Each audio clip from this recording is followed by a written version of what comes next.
What's up? It's Ed here from ClicksGeek, and I want to tell you guys a little story. Over the last 2 weeks, I was on vacation. I live in North Carolina. We drove up to the Jersey Shore, spent a couple days there, and then drove up to Cape Cod in Massachusetts. Went to a town called Falmouth, right on the beach. And one of the nights, I snuck out and after I got the kids to sleep and went fishing.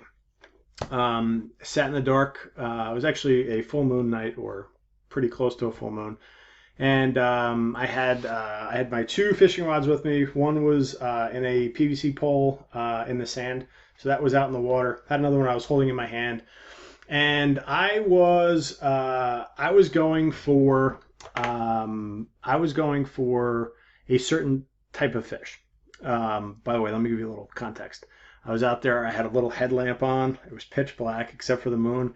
It was awesome. Right in the Vineyard Sound. Really cool place. Saltwater fishing. I'm going for sea bass. I'm going for stripers, and I'm going for blues.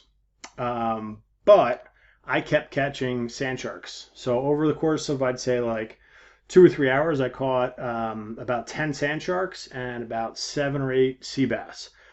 Really solid couple hours of fishing. Just sitting there on the beach like a creep by myself, just enjoying the alone time.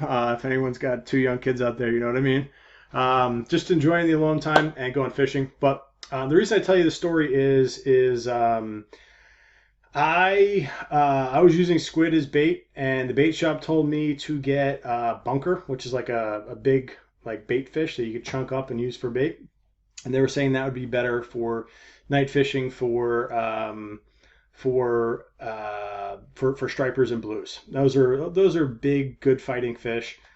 Stripers, they could be a foot long, they could be 3 4 feet long, they can be pretty sizable. Blues, same thing, really good fighting fish. I ended up catching lots of sand sharks, or dogfish as they call them up there, and sea bass. Sea bass, really good to eat. They're fun to catch. Dogfish or sand sharks, don't really eat them, but they're okay they're more of like a nuisance fish. The reason I'm telling you this story though is I went against the advice of the bait shop, and I got squid to use as bait. So you chop up some squid, and I was using that. And my thinking is if I use that bait, if I don't catch stripers, I'll catch dogfish, I'll catch sea bass, things like that. It was a good time. At the end of the night, I was a little bummed out I didn't catch any stripers, any blues. That's really what I was after. But then it kind of dawned on me that I wasn't using the right bait. I was using bait that was kind of for everything, as opposed to bait for a specific type of fish. And my thinking I'd rather catch something than nothing. And yes, that is true. It was fun. They were all on the smaller side. I had a great time. However, I didn't catch what I was really after, which was the bigger fish. And it got me thinking about marketing and cold calling and direct mail, and really being specific with the types of clients that you target. If you use the wrong bait, you're going to attract the wrong types of clients. Yes, you'll get in clients, potentially, but they may not be what you're looking for. They may be lower margin clients, lower pricing clients, more of a pain in the ass, or a nuisance fish or a nuisance client, and just not be exactly what it is that you're after. And I'm sitting there fishing, and I had a good time. I couldn't help but see the correlation between wrong bait, wrong fish, versus trying to be everything to everybody and using the squid to try to catch fish. But the second in business, where you kind of choose the right bait and only that bait and start getting rid of everybody else, you start to attract what it is that you're actually going after. The better fish, the stripers, the blues, the bigger fight, the more meaty fish. So I just thought it was a fun analogy to talk about. You can get all sorts of clients if you generalize your marketing and generalize your cold calling approach and your sales approach. But if you get really specific, it's easier to land those bigger types of clients and bigger types of niche clients that you're after.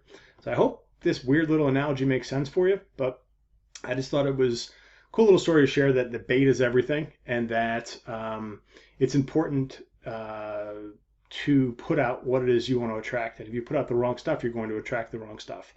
Now, if you're just starting, it may make sense to throw out something where you can just start bringing in some fish, start bringing in some revenue.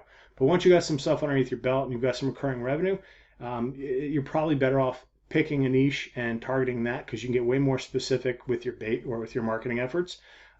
You start to gain margin as you replicate systems on the back end. It becomes easier to sell, it becomes easier to fulfill, and it doesn't need to be one niche. It could be 5 or 10 niches, but just keep in mind, bait is very important to the types of fish you're going to catch. So probably the weirdest video I've put out on this channel, but I figured I'd throw it out there anyway. I hope you enjoyed this little story.